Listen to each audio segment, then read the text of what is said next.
bonjour à tous. Et bien suite donc de notre premier épisode, on va dire le deuxième épisode donc, où donc j'ai plutôt bien avancé. Nous sommes arrivés au mois de décembre. Donc j'ai décidé de faire un point au mois de décembre ensemble. Donc je vais pas faire de suspense. Ça ne se passe pas comme on l'aurait espéré, mais c'est pas non plus catastrophique. Nous sommes à 4 points de la troisième place. C'est très serré, très très très serré. On a fait 8 victoires pour 4 matchs nuls et 6 défaites. Il est clair que j'aurais espéré beaucoup mieux, mais je vais vous expliquer pourquoi. On va parler des points négatifs et des points positifs justement sur cette saison, qui après pourquoi pas, peut-être encore il est encore possible de monter, je veux dire, donc, mais je sens quand même que ça va être un peu difficile.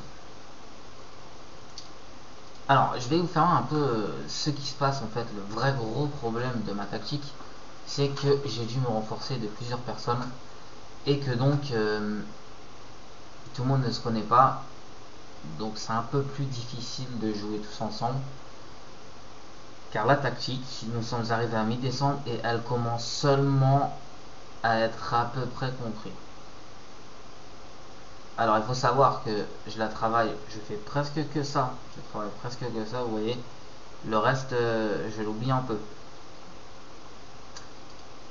Donc là j'ai décidé à partir de la semaine prochaine, vous voyez, donc du dimanche 28, d'arrêter, d'ailleurs, je vais faire avec vous, mais là, là, là, là, là, et là, c'est repos. Je leur donne le jour de Noël. Les faire revenir le 26, non, allez, soyons gentils, voilà. Voilà leur jour de repos. Donc j'ai décidé de ne pas reprendre en niveau tactique, et je pense que à partir de cette semaine là on va travailler la cohésion d'équipe en élevé et en élevé pour essayer de se entendre sur le terrain un peu plus. Voilà ce que je voulais vous dire au niveau de ça, au niveau des entraînements.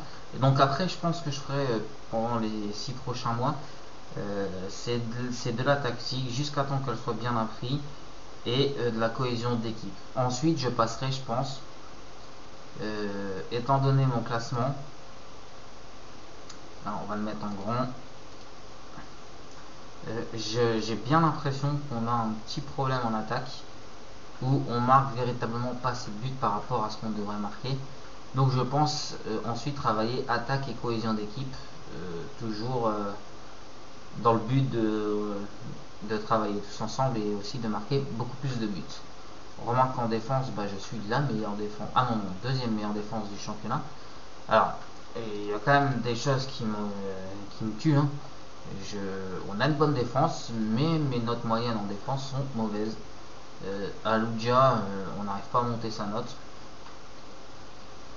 Pourtant, il joue beaucoup. Bon, il vient d'arriver, mais bon, 18 matchs de. Bon, de but, on s'en fout, mais les 18 matchs de championnat et 6,78 de moyenne, ça reste quand même assez bas. Il va falloir qu'il se réveille parce que sinon, l'année prochaine, je serai obligé de trouver quelqu'un d'autre à sa place. Maintenant, il a que 23 ans, donc on a encore un peu de temps avec lui. Pour le reste, on reste assez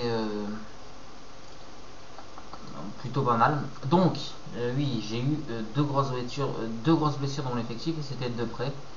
Donc, j'ai remplacé. Donc, il y a l'arrivée de Johan Andreu, donc milieu offensif gauche. Non, pas Johan Andreu, oh, excusez-moi, c'est plutôt Gazeo qui est.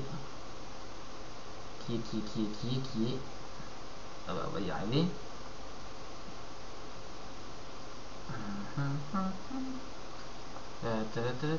Voilà, voilà. Aurélien Gazeo, arrivé de Carquefou, mais il était libre. Donc je l'ai fait venir, donc toujours le même profil que mes milieux offensifs gauche que je recherche, hein, beaucoup assez dribbleurs, assez centreurs et qui aiment bien déborder. Voilà, pour être le ballon sur le flanc gauche pour Gazeo. C'est le genre donc de joueur que j'aime. Cette fois-ci, j'ai pris avec une des décisions, tout au moins pour moi, je trouve la moyenne du national qui est de 10. Voilà, c'est un joueur, on voit, qui est assez déterminé, il a du sang-froid. Bon. Maintenant, il est clair que c'est un milieu offensif gauche, donc forcément le collectif, mais moi, le plus important, c'est qu'il me centre et qu'il me fasse marquer les gens. Il est arrivé, il a joué 3 matchs, il a fait déjà 2 buts, une passe décisive, donc c'est plutôt pas mal pour un joueur qui est même pas prêt physiquement en plus. Hein. Il y a lui et on a dû faire venir aussi Elani. Il me semble qu'il vient en plus du club, on va dire de l'AC Ajaccio, du club rival. Attendez, je vais le trouver parce qu'en plus il fait, voilà, c'est le troisième meilleur joueur pour l'instant de l'équipe. Elani, donc il est arrivé, ça fait super du bien parce que tout simplement je peux tourner avec Coligny qui est très fatigué. Alors à la base il peut même jouer mieux offensif gauche, c'est pour ça en fait je l'ai pris parce qu'il est plutôt, on va dire qu'il peut jouer plusieurs places et quand on a un joueur comme ça, étant donné que généralement à gauche ou à droite je suis très embêté parce que j'ai souvent un Nemadi qui se blesse. Donc je peux le replacer milieu gauche, mais là en ce moment où il joue c'est vraiment au milieu central et vraiment il me fait beaucoup plaisir. Bah, d'ailleurs il n'y a qu'à voir ses notes, hein. Il a joué 2 matchs, un but, non il a joué 3 matchs, il est rentré 4 fois, il a fait 6,88 de moyenne, ce qui est pas trop mauvais hein, parce qu'en plus il est pas prêt non plus physiquement, il a déjà donné 2 passes. Donc voilà, plutôt pas mal. Moi j'aime bien ce joueur là, plutôt pas mal. Au niveau de ses notes, hein, bah, vous avez qu'à voir par vous-même. Hein. Je l'ai pris cette fois-ci avec beaucoup de créativité. La décision paraît toujours à la moyenne, avec du collectif qui est en train d'augmenter en plus. Voilà. En plus, il est rapide et ça, c'est super, super important. Le seul truc, c'est qu'il y a un manque de puissance. C'est un tout petit joueur, hein. Un tout petit joueur, 106 kg. Hein. C'est presque un Valbuena, quoi. Donc voilà. Mais c'est un gaucher. Pas oublier. Donc voilà pour ces 2 arrivées en plus. Donc au niveau salaire, du coup je suis à moins 1000, voilà, moins 1000 euros. C'est pas catastrophique de toute façon, la situation financière du club elle est très mauvaise donc voilà. En parlant d'autres recrues, celles qui m'ont déçu c'est Jérémy L'Empereur pour l'instant, qui alterne le bon et le moins bon. C'est dingue. Des fois, il va vous sortir un gros match et des fois, bah, il va complètement passer à travers. Donc, c'est un peu embêtant. Et je voulais aussi vous parler de mon attaquant, Colorado. Alors, Michael Colorado, bon, il a déjà 33 ans. C'est pareil, c'est un joueur où il va passer soit à travers ou soit il va vous faire un gros match. Ce qui est un peu embêtant par moment parce que devant, on a beaucoup d'occasions et généralement, on ne cadre pas ou on les met pas dedans. Et ça en est aussi à cause de ça. Voilà. Maintenant, il a quand même mis 7 buts, en 18 matchs. C'est pas non plus dégueulasse, il a donné 3 passes, 2 fois du match, bon, c'est pas dégueulasse non plus quoi.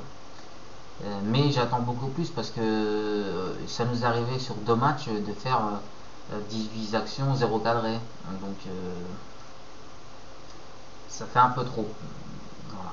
Alors voilà les résultats. Je crois qu'on s'était arrêté. Alors il y a eu des grosses déceptions. Alors là je vous dis, il me semble que moi c'était, je crois que y avait Vannes, Strasbourg. Voilà, c'était arrêté à Strasbourg. Et derrière, nous avons perdu 2-0 à Fréjus. Tout à fait normal. On reçoit Luçon. Bon, bah, je me dis, on va se relancer quand même ici. Et ben, on gagne 1-0. Et on perd 2-1. J'ai juste vous faire voir celui-là, juste les buts. Donc, pour vous dire en plus on avait fait vraiment un mauvais match. En passant quand on voit ça, je trouve qu'on fait vraiment un mauvais match. Donc voilà, je veux dire, Charrier, Hayou, qui va donner un gâté fin, Charrier. Donc là je crois qu'on est à la je dis pas de bêtises, c'est pas marqué bien sûr. Enfin bref, Cameron, donc voilà, sens qui dégage, regardez. Là on récupère le ballon, donc Djiou qui s'est blessé 6 mois, je l'ai renvoyé dans son club. Hein. Francis Modziga, Collinet qui va marquer, donc ouais ça va très vite, c'est très bien joué. Alors sachez que je joue en contrée. Je joue en contrée parce que ma ligne de défense est un peu plus basse, donc ça je préfère. Et en même temps ça permet d'exercer un petit pressing hein, qui est pas négligeable. Mais après le reste, je le fais à ma sauce, c'est-à-dire je joue plus court. Euh, je joue plus court et je reste en place. Donc vous voyez, c'est pas vraiment le jeu contré en fait que je fais, mais je me sers du contré en fait. Voilà, donc j'installe ma tactique dessus. Oui, tout se passe bien, on gagne 1-0. Et puis en 5 minutes, il me semble, hein, ouais, juste avant la mi-temps, on va prendre 2 buts. Voilà, Charrier, alors, qui va centrer, et voilà, tranquillement, Mayenga, qui va mettre ce but d'égalisation, et derrière un corner. Et bon, Adam qui va marquer le deuxième but. Donc forcément très déçu. Forcément très déçu. Donc voilà, quand on voit ça.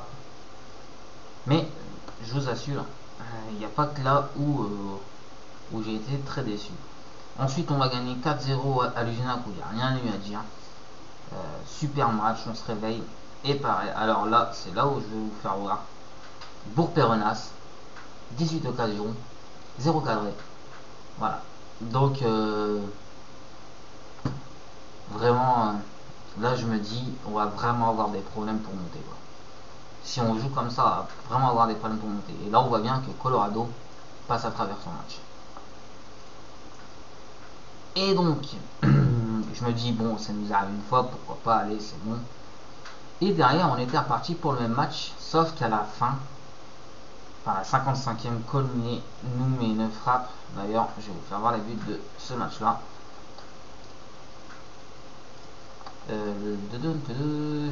Ah, c'est pas possible ça. Voilà, temps fort, des buts. Donc Collinet se réveille enfin à la 55e minute où vous voyez on a quand même 21 frappes pour 5 cadrés. C'est quand même un peu énervant. Donc là c'est Modiga qui va passer à Collinet et Collinet va prendre sa chance. Boum, pleine lucarne. Et là je respire parce que je me dis mais c'est pas possible quoi. On n'arrive pas à cadrer une frappe, c'est vraiment voilà quoi, je veux dire c'est pas bon du tout. Et derrière bon, grâce à Dia on va dire, mais c'est le défenseur central qui la met dans son but et on va remarquer derrière ensuite sur un deuxième corner. C'est Eric Fabien, notre arrière gauche, qui va marquer. Voilà. Mais je voulais vous faire voir surtout la frappe de Collinet qui nous délivre. Et vous voyez que Colorado là passe encore à côté de son match.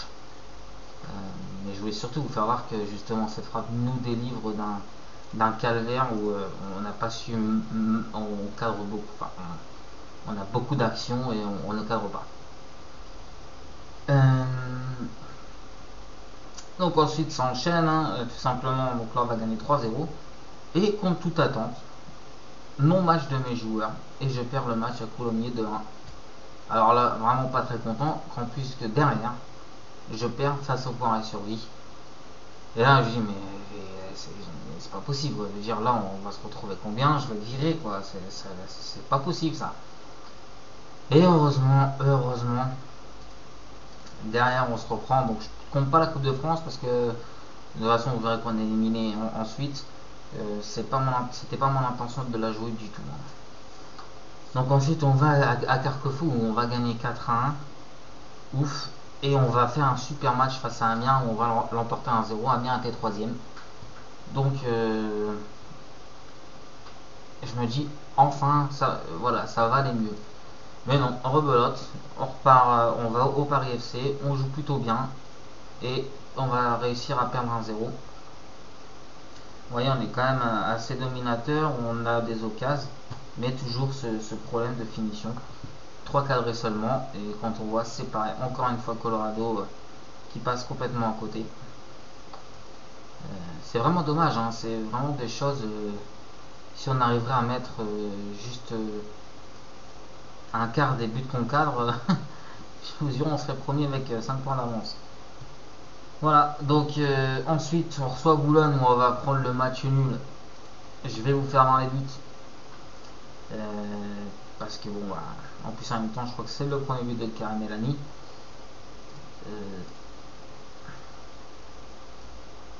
Donc ça charge. Donc là c'est pareil, je me dis, mais quand je prends le but d'entrée, je me dis, mais c'est pas possible. Ça va pas continuer comme ça. J'ai pas de chance, quoi. Vous voyez, le but, mais tout à fait tranquillement, ils le mettent en plus. Hein. Et heureusement, derrière, on va tout de suite trouver la force d'aller égaliser avec Colorado qui m'arrive Iran. Et là, Colorado va récupérer le ballon qui va donner à Gazeo. Gazeo qui va donner à Colorado. Colorado, Gazeo et super appel Delany et qui va marquer un partout. Donc on verra que plutôt le match était plutôt équilibré. Hein. Boulogne l'a bien joué aussi. Donc comme j'ai à la limite le 1 partout, là ça me dérange absolument pas. Et donc ensuite pour le dernier match de la saison, on va enfin faire un résultat qui me fait vraiment plaisir. C'est d'aller gagner à Colmar parce que Colmar c'est une très très belle équipe.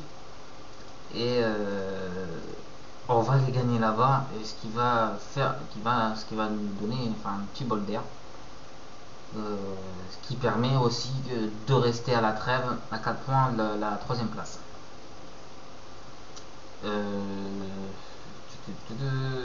Donc on va revoir le classement ensemble. On voit hein, nos 8 victoires, 4 nuls, 6 défaites. 23 buts marqués pour 15 encaissés. On n'encaisse vraiment pas beaucoup, hein, c'est vraiment dommage. Hein. Et 28 points. 4 points donc de Luçon. Alors, Luçon vont-ils le tenir, ça je ne sais pas. Mais en tout cas, il y a Fréjus et Amiens qui essaient de partir devant. Mais il va falloir faire attention, en sachant que Paris et Strasbourg sont là aussi. Orléans, Colmar, c'est des équipes qui sont capables de monter de division sans problème. Hein. Donc voilà, je pense que j'ai fait un tour complet donc là de mon équipe. Je vais pas faire un plus gros épisode que ça. Si j'ai oublié des choses, si vous voulez voir des choses sur ma saison, n'hésitez pas à le dire. Alors ça c'est, oui, je vais vous parler de mes consignes individuelles. Bon, maintenant j'utilise plus les ailes parce qu'on est vraiment fort sur les ailes. Hein. À part là, malheureusement, pour l'instant, Chiboum qui est obligé parce que j'ai toujours des blessés, elle m'a dit, ou j'ai toujours un BC qui traîne. Donc j'utilise beaucoup les ailes. Alors, ça c'est fini. Au début, je m'étais harcelé aux adversaires, mais en fait, quand je rencontrais, il me semble qu'il a par défaut. Et moi, en fait, ce que je veux, c'est plus rester en place. Voilà, comme ça, au moins, on bouge pas trop dans la défense et ça va mieux. Voilà. Donc je joue plus court parce que mais ils sont forts collectivement et en passe, donc j'aime bien jouer court. Je pourrais jouer direct, mais après le jeu est trop direct, on rate beaucoup trop. J'emmène les ballons dans la surface justement pour se rapprocher parce que voilà quoi, c'est pas possible. Hein. Plus on tire de loin, plus on est au-dessus, c'est la merde quoi. Donc j'essaie de trouver une solution tant bien que mal grâce à ça. Alors je balance pas en défense parce que voilà, ça sert à rien, je préfère qu'on construit. Et je centre en force parce que mon attaquant Colorado est très mauvais de la tête. Et donc je centre en force qui me permet en même temps à mes ailiers de déborder. Ils sont très forts en dribble, ils sont capables de le faire. Voilà. Donc pour l'instant je vais pas plus que ça. Je trouve qu'elle est plutôt bien équilibrée ma tactique. Donc on n'est pas trop loin sur les ailes, il y a pas mal de solutions. Voilà, je la trouve plutôt bien. Donc là à voir, en parlant donc là en fait j'ai fait pas mal de recrues. Mais je pense pas trop recruter pour l'année prochaine parce qu'en fait le but pour moi c'est que la tactique soit prise à fond et que si jamais on passe cette année, ce qui est fort possible, l'année prochaine, à part une, deux, trois recrues, on aura beaucoup moins de mal à apprendre la tactique.